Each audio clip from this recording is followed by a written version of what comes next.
Good evening, everybody. Welcome to another edition of Chasing Rabbits. My name is Scott Brown, and you have found my vlog dedicated to helping you become the leader you always wished that you had worked for.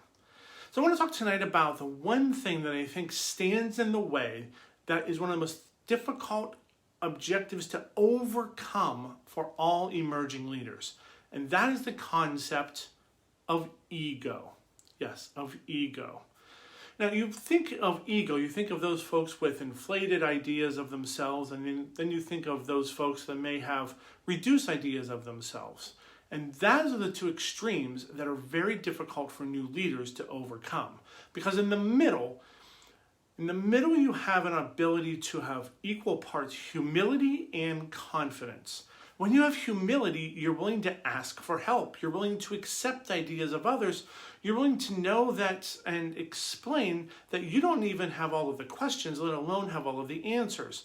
When you're confident, though, you know that by asking for help, you are galvanizing your team around you. You're galvanizing followers to come with you because you're showing the vulnerability to be able to ask for help, to allow them to express to you what they need, to allow them to share their strengths, their skills, their abilities with you, to help them feel important in the process.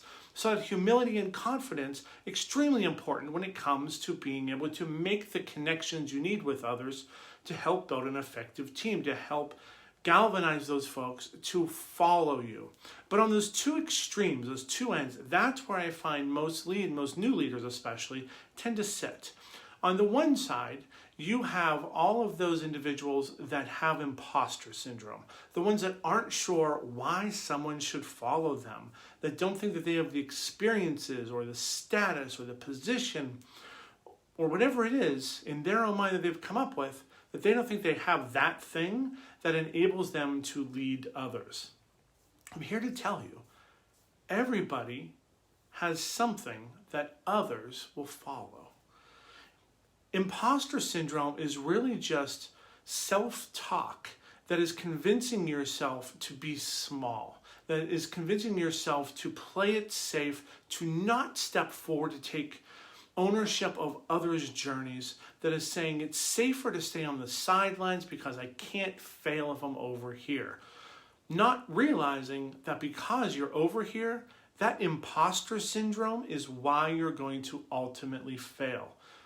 Having imposter syndrome does nothing but hold you back. And it allows you, it enables you to hold in your skills, but it doesn't give you the ability to share it with others. It reduces your ability to impact the world.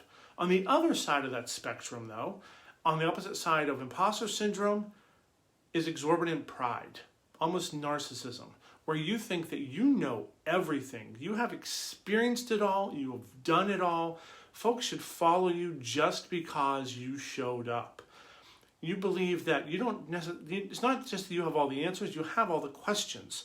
You have the experiences that show why someone should follow you. You don't ask others for answers to questions that you don't already know. If someone offers you something that could help you grow, you shut them down because to you, they are little people that mean nothing. Narcissism, that immense pride that disenables you to hear other people's viewpoints, that shuts down your ability to hear what others have to say, that stops your growth in your tracks because all of a sudden you're unable to process new information, that is equally as dangerous. So on one side, you have that imposter syndrome. The other side, you have that narcissism. Again, that sweet spot sits right in the middle with equal parts humility and confidence. That's the goal for folks. And I'm here to tell you that it's a skill that requires you to develop over the course of time. It's not natural. Most individuals tend to reside more towards the side of imposter syndrome because we've been told all of our lives what we're bad at. We aren't necessarily told on a regular basis what we're good at. Great leaders build people up so that they know their strengths, their abilities. They know what makes them special, what makes them unique, and how those unique skills fit within a team, fit within an environment, and why it's necessary for the group. That's what great leaders do. They build people up to be a better version of themselves than what the individual thought they could be. But not to the point that they all of a sudden think that they don't need anything else, that they think they are beyond approach, that they are also beyond reproach, and nothing that anybody could say could help them grow. Find the sweet spots. Oftentimes, if you know of your blind spot, that's the first step in helping to fix it.